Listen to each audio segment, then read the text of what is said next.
The night is dark, and a haunting silence hangs over the nation. It's election night, and the country waits with bated breath. The candidates couldn't be more different. President Daniel Crowley, the powerful incumbent known for his charisma, faces off against Vice President Esther James, a woman known for her compassion and justice. As the final votes are counted, the news spreads. Crowley has won. The announcement feels hollow, the celebration forced. Esther, still and quiet, hears the ancient words whisper to her spirit. Jesus teaches the fear of God in Matthew 10:26-31. Therefore do not fear them, for there is nothing covered that will not be revealed, and hidden that will not be known. Whatever I tell you in the dark, speak in the light, and what you hear in the ear, preach on the housetops. And do not fear those who kill the body but cannot kill the soul, but rather fear him who is able to destroy both soul and body in hell. Are not 2 sparrows sold for a copper coin, and not one of them falls to the ground apart from your Father's will? But the very hairs of your head are all numbered. Do not fear, therefore, you are of more value than many sparrows. She knows the election was decided in shadows, but the shadows are restless, and a divine reckoning is stirring. Eerie events ripple through those complicit in Crowley's victory. Election officials and fraudsters find themselves haunted by a presence that weighs on their souls. It begins as a murmur, a faint whisper they cannot escape. They wake in the dead of night to hear voices echoing from another world. James 5:4. Indeed, the wages of the laborers who mowed your fields, which you kept back by fraud, cry out, and the cries of the reapers have reached the ears of the Lord Almighty. Jonathan Riley, a high-ranking official, becomes the first to break. Night after night, he wakes to see shadows move across his room.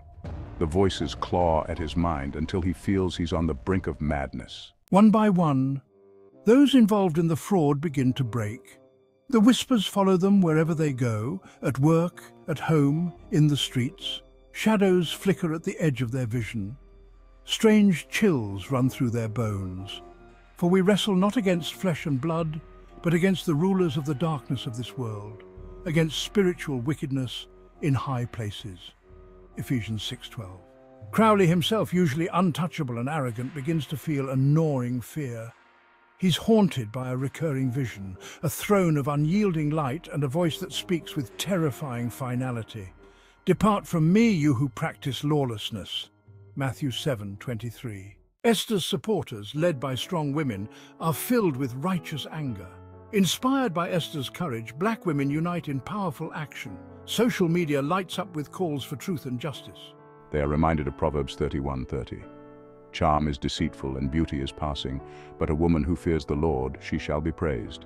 With their businesses, voices, and faith, they spread hope and courage. One midnight, as if by some unseen compulsion, Jonathan Riley stumbles into Esther's campaign headquarters.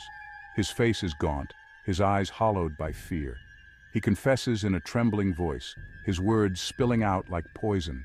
He reveals the manipulated counts, the deliberate suppression of votes, and the unholy alliances that placed Crowley in power.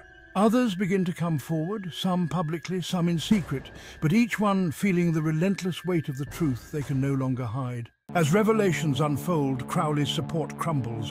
Haunted by intense, horrifying visions, shadows whisper in his ear, filling his nights with condemning voices, the once unshakable power now torn from his grasp. Every time he tries to silence the voices, they grow louder until his life is consumed by dread and judgment. Esther watches as her followers stand with renewed courage. In the face of overwhelming deceit, they see the power of truth prevailing. As the shadows dissipate, she stands before a crowd, her voice resolute and unwavering. In her victory speech, she declares, "Our fight was not just for an election, but for the soul of this nation."